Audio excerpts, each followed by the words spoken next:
श्री स्वामी समर्थ. नमस्कार. मी नंदिनी माझ्या यूट्यूब चॅनलवर तुमचं खूप मनापासून स्वागत करत आहे. तुमच्या मनातील सर्व चांगल्या इच्छा स्वामी महाराज पूर्ण करो ही स्वामींच्या चरणी प्रार्थना करते आणि आजच्या नवीन व्हिडिओला सुरुवात करते. तर उद्या वार आहे सोमवार, दिनांक आहे 21 जुलै आणि या दिवशी आलेली आहे कामिका एकादशी. कामिका एकादशी ही खूप महत्त्वाची तिथी मानली जाते. कामिका एकादशी ही 21 जुलै 2025 रोजी साजरी केली जाईल आणि हा दिवस भगवान विष्णू आणि देवी लक्ष्मीला समर्पित आहे. त्यामुळे या दिवशी आपल्याला उपवास देखील करायचा आहे. असे मानले जाते की ही एकादशी भक्तीने पाळल्याने सर्व पापांचे नाश होतो आणि तसेच आपल्या सर्व इच्छा देखील पूर्ण होतात. आध्यात्मिक शुद्धीकरण, इच्छापूर्ती आणि शेवटी मोक्षासाठी ही एकादशी पाळली जाते. प्राचीन शास्त्रानुसार भगवान ब्रह्मदेवांनी देवऋषी नारदांना सांगितले की हे व्रत यज्ञ करण्यापेक्षा अधिक शक्तिशाली आहे. भगवान विष्णूंनी स्वतः घोषित केले की जो व्यक्ती ही एकादशी पाळतो तो कधीच नीच जातीला जन्माला येत नाही.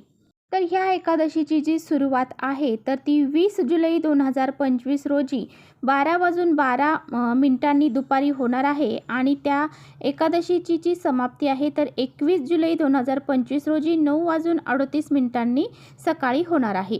आणि उदय तिथीनुसार ही एकादशी 21 जुलै 2025 रोजी साजरी करण्यात येणार आहे. तर पहा, या दिवशी आपल्याला भगवान विष्णूंची, माता लक्ष्मीची विधिवत पूजा अर्चा तर करायचीच आहे. त्याचबरोबर हे व्रत देखील आपल्याला करायचं आहे आणि त्याचबरोबर काही प्रभावी उपाय देखील आपल्याला करायचे आहेत.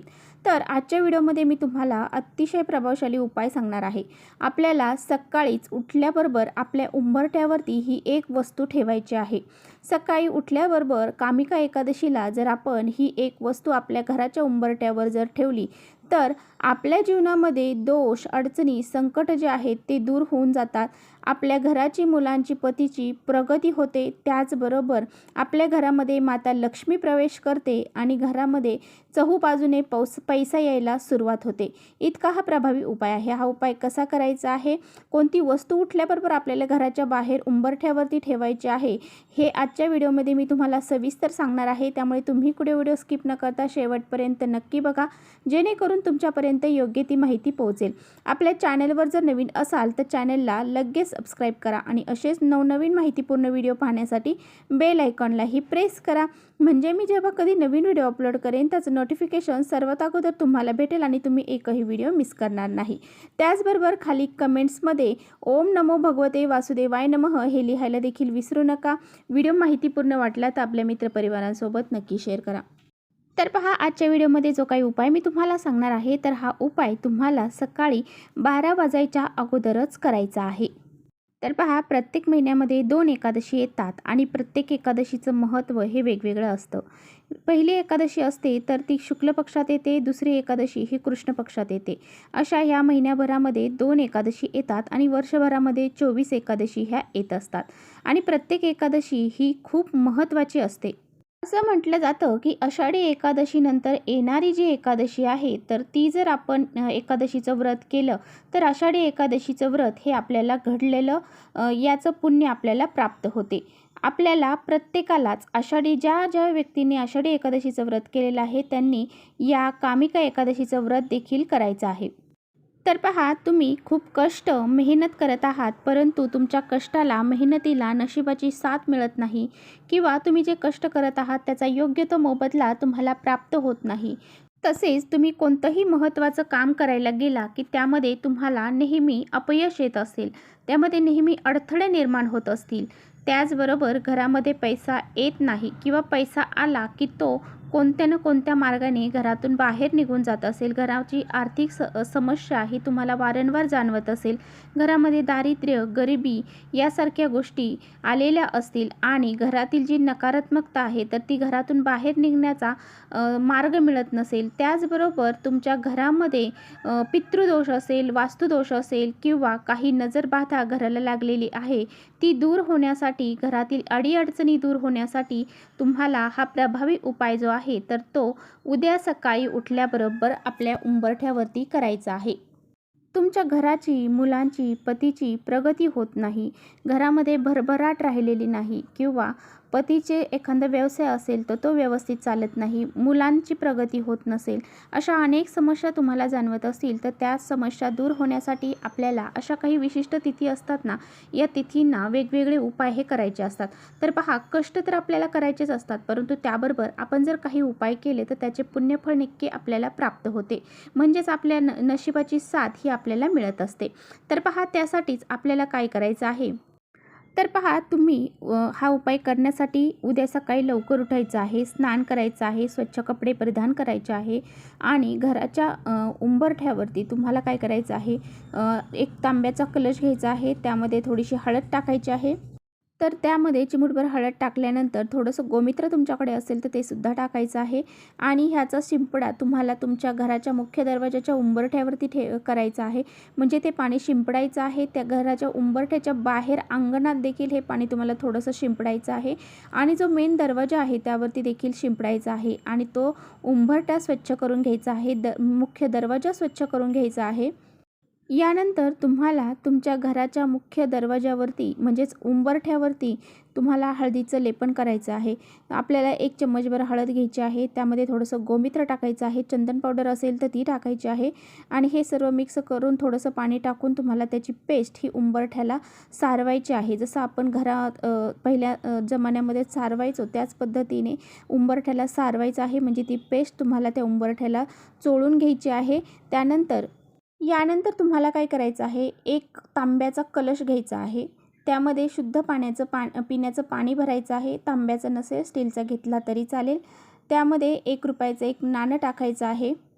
त्या तांब्यावरती एक प्लेट ठेवायची आहे आणि त्या प्लेटमध्ये तुम्हाला थोडेसे तांदूळ ठेवायचे आहेत आणि त्यावरती एक दिवा तुम्हाला प्रज्वलित करायचा आहे. आता ही मातीची पंती घ्या किंवा मग दुसरा कोणता दिवा घेतला तरी चालेल, परंतु मातीची पंती ही पंचतत्वांपासून बनलेली आहे, त्यामुळे तुम्हाला ती घ्यायची आहे आणि त्यानंतर तुम्हाला त्यामध्ये 2 वातींची 1 वात करून टाकायची आहे आणि शुद्ध गाईचं तूप त्यामध्ये घालायचं आहे.